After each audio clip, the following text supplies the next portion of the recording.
नमस्कार। ये है फलक की कहानियों का अद्भुत संसार किस्सा कहानी। मैं लावण्या नायडू आज आपको सुनाने जा रही हूँ अपनी लिखी एक कहानी जिसका शीर्षक है हीरा नगरी।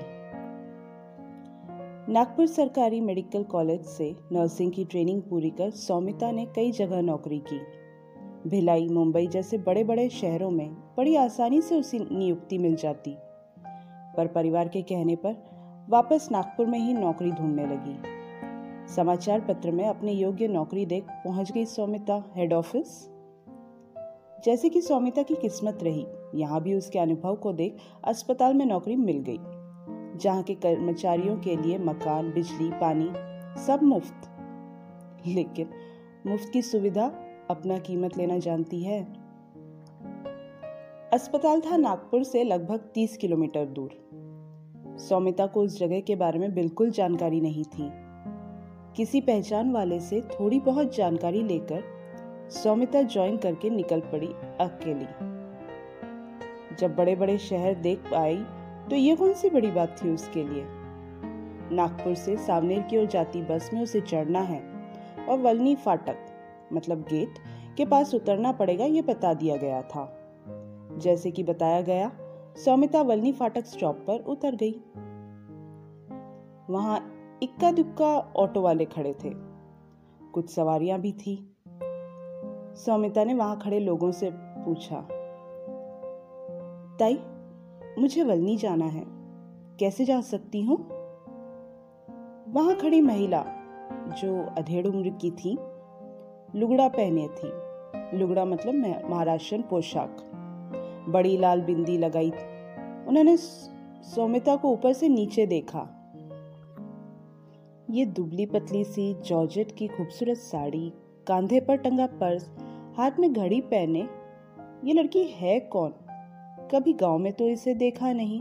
सो उन्होंने पूछ लिया, नवीन आलिया है इसका गावात? नहीं आई हो क्या गांव में? जी मैं वलनी अस्पताल की नई नर्स हूँ, आज ही ज्वाइन करने आई हूँ। ए रमेश, बिंदू, सुरेखा ऐकलात का? हमारे अस्पताल में नई नर्स मैडम जी आई हैं। मिलो सब, अब से यही इंजेक्शन ठोकेगी तुम सबको, समझ ल का? बोलकर वो महिला जोर से ठहाके मारकर हंसने लगी। ए रमेश, आज नर्स ताई के आने की खुशी में जल्दी ऑटो निकाल रे बाबा, उनको ज्वाइन करने का है। हो काकू, चलो आज सिर्फ 7 सवारी के साथ ही चल देता हूँ, पर अगली बार नहीं। 3 सीटर ऑटो और 7 लोग, सोचकर ही सौमिता को चक्कर आने लगा, पर क्या करती। ऑटो वाले ने टेकने वाले का पल्ला निकाला और अपने सीट के ऊपर रख दिया। देखते देखते ऑटो में आगे पीछे करके सारी सवारी भर गई। सौमिता भी आखिरी में बैठी गई। ऑटो वाले ने अपने पास एक सवारी को बैठा लिया और गाड़ी चल पड़ी। सौमिता को कोई करतब जैसे लग रहा था, पर उसे क्या पता था अभी तो वलनी गेट के अंदर उसे क्या क्या देखना मिलेगा। गाड़ी दाएं हाथ पर एक सड़क पर मुड़ती कि एक बड़ा सा बोर्ड दिखा, जिसमें लिखा था वलनी WCL, वेस्टर्न कोलफील्ड्स लिमिटेड। वलनी जहां कोयला खदान है, काले हीरो की खान है। उस रास्ते पर मुड़ते ही सड़क के दोनों ओर खेत। वहां की वो सौंधी सौंधी खुशबू ने एक पल को सौमिता को उस ऑटो में सवारी करने के एहसास को भुला दिया। पर अभी खूबसूरत नजारे शुरू ही हुए थे कि आउच! ऑटो में बैठे सारे लोगों की आवाजें आने लगी। सौमिता की तो सबसे ज्यादा जोर से आवाज आई। सड़क तो थी ही नहीं, थे तो केवल गड्ढे। कभी कोई किसी पर लुढ़क रहा, कभी कोई किसी पर। ऑटो में बैठे सारे लोग इस रास्ते से वाकिफ थे। इतने में सौमिता के पास बैठी महिला बोली, धीरे धीरे आदत हो जाएगी। आई ग। उसी रास्ते पर कई खाली या कोयले से भरी ट्रकें आती जाती दिखी। रास्ता इतना संकीर्ण कि सामने से गाड़ी आए तो दूसरी को रास्ते से उतरना पड़ जाए। सौमिता पूरी ताकत से ऑटो पर लगी रॉड को पकड़ अपने आप को गिरने से और आंखों से आंसू छलकने से रोक रही थी। कहीं मैंने गलत फैसला तो नहीं कर लिया? बड़े बड़े शहरों की नौकरी छोड़ ये मैं कहाँ आ गई? कैसी रहूंगी मैं यहाँ? मैं यहाँ ज्यादा दिन नहीं रहूंगी। जल्दी से दूसरी नौकरी देखकर चले जाऊंगी। बिल्कुल नहीं रह सकती मैं यहाँ। सौमिता अपने सवालों के जवाब ढूंढ ही रही थी कि किसी की आवाज आई। सिस्टर, आ गया आपका अस्पताल, देखिए। सौमिता ने ऑटो वाले को पैसे पकड़ाए और अस्पताल पर नजर डाली। अस्पताल ज्यादा बड़ा नहीं था। अंदर गई बड़े साहब के कमरे में और अपना अपॉइंटमेंट लेटर देकर सारी कागजी कार्यवाही कर नौकरी ज्वाइन कर ली। बड़े साहब ने वार्ड बॉय को बुलवाकर सौमिता को अस्पताल दिखाने का आदेश दिया। उसने अस्पताल के बच्चे, महिला और पुरुषों के वार्ड कहकर 3 वार्ड दिखाए। फिर उसी वार्ड बॉय ने सौमिता से कहा, सिस्टर आइए, मैं आपको स्टाफ क्वार्टर दिखा देता हूँ। वहां तो अभी सिस्टर झांसी और सिस्टर जैस्मिन ही होंगे शायद। फिलहाल ड्यूटी पर सारी डॉक्टर और सिस्टर्स राउंड पर हैं, उनसे बाद में मिल लीजिएगा। ठीक है, चलिए। कितनी दूर है दादा ये क्वार्टर? सिस्टर, मेरा नाम घनश्याम है, सब मुझे घनु कहते हैं, आप भी वही कहिए। वैसे क्वार्टर बस 5 मिनट का रास्ता है। ठीक है घनु दादा, कहकर सौमिता मुस्कुराई। घनु भी सौमिता की तरफ देखकर मुस्कुरा दिया। क्वार्टर आने तक इस अस्पताल के बारे में कुछ बताइए ना घनु दादा।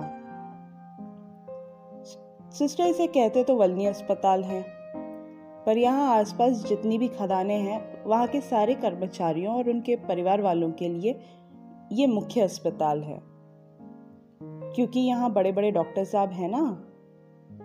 धीरे धीरे सबको जान जाएंगी। कितने खदान होंगे दादा? सिस्टर, यही कोई 5 खदान। अच्छा। धीरे धीरे सौमिता रच बस गई वलनी में। शिफ्ट के मुताबिक ड्यूटी करती और थक हार कर आती। साथ में जो सिस्टर कह लो या रूममेट मिलकर खाना बनाते और खाते सोते।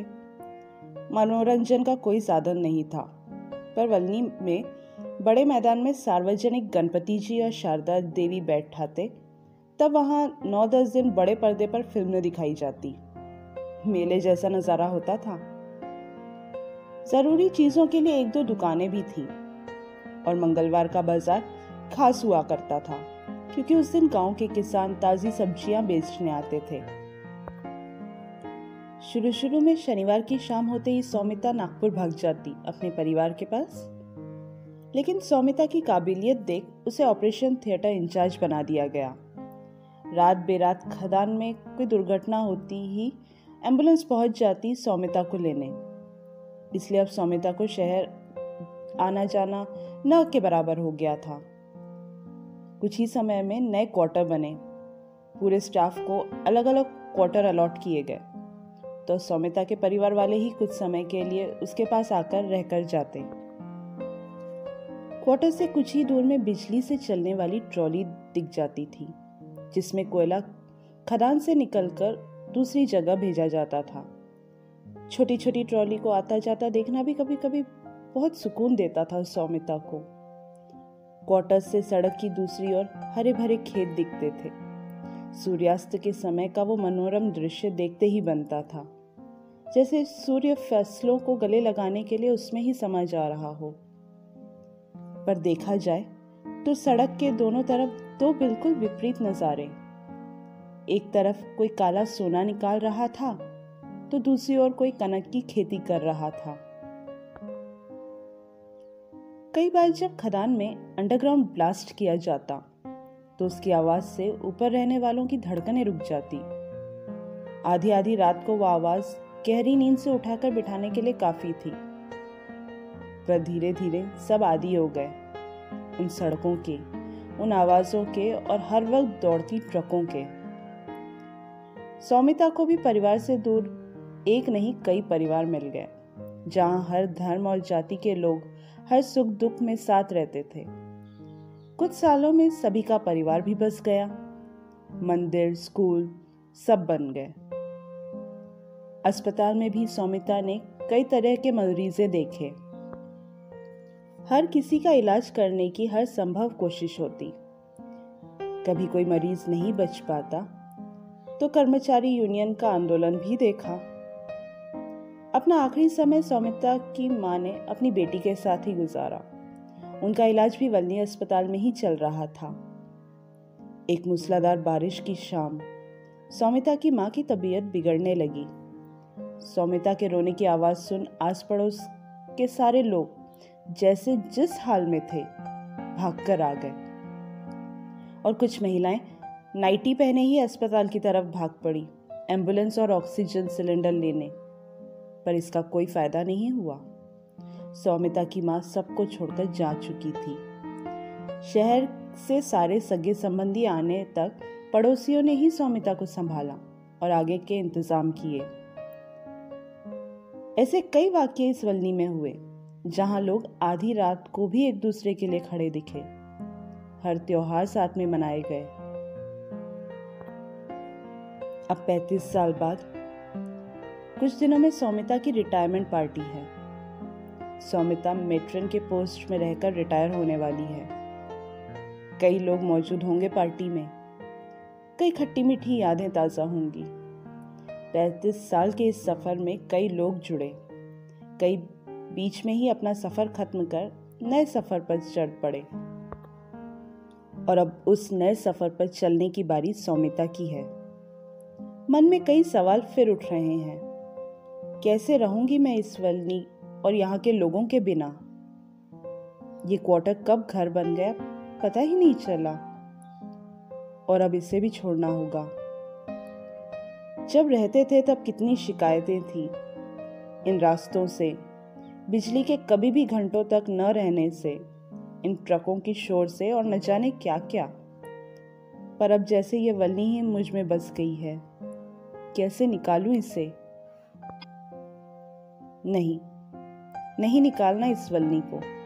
रहने दो इसे दिल के किसी कोने में धड़कन बनकर। जब भी जिक्र होगा इस वल्ली का तो दूर तलक बात जाएगी। देर तक महफिल जमेगी दोस्तों की। ये कहानी इतनी ही। आप अभी सुन रहे थे लावण्या नायडू की आवाज में कहानी हीरा नगरी। और नई कहानियाँ सुनने के लिए सब्सक्राइब करें YouTube चैनल किस्सा कहानी। फिर मिलेंगे एक नई कहानी के साथ। धन्यवाद।